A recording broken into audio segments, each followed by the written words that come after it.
different viruses change at different rates.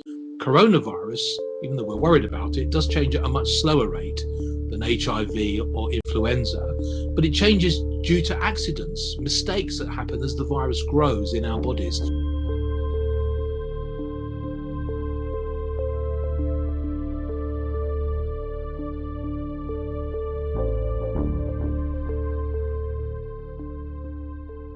Mutations in these viruses occur all the time, and mostly they are biologically inert. They're inactive. They mean nothing. Occasionally they can pop up and become a little bit more problematic. So it's really part of the natural biology of the virus as it replicates in us.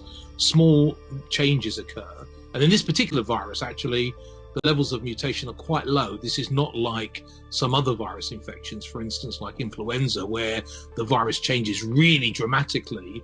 These are small changes, but the changes are sufficient enough sometimes to change the way the biology of the virus behaves, if you like. And what's happened in the variant in the UK is that spike protein has changed and mutated a little bit, and that mutation has made the virus more sticky. Of course, we're very concerned at the moment, particularly about the South African variant, because that has more changes in the spike protein, and there is already evidence that that set of mutations might make the virus more resistant to our immune systems.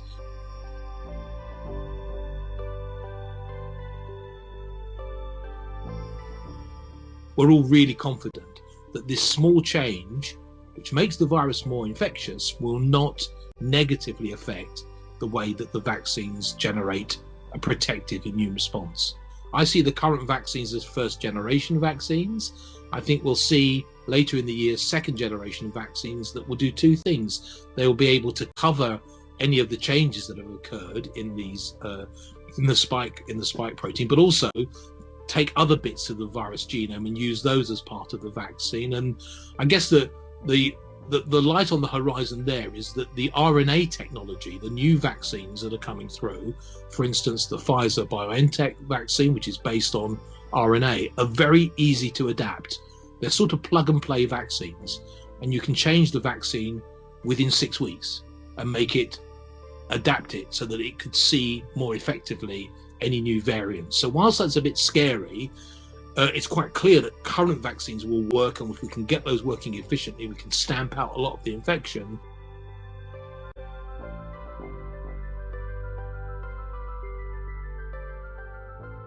If you stop people getting infected, you stop the virus from changing. So even though we're concerned now that this UK variant is more infectious, you can't get infected unless it's spread from another individual.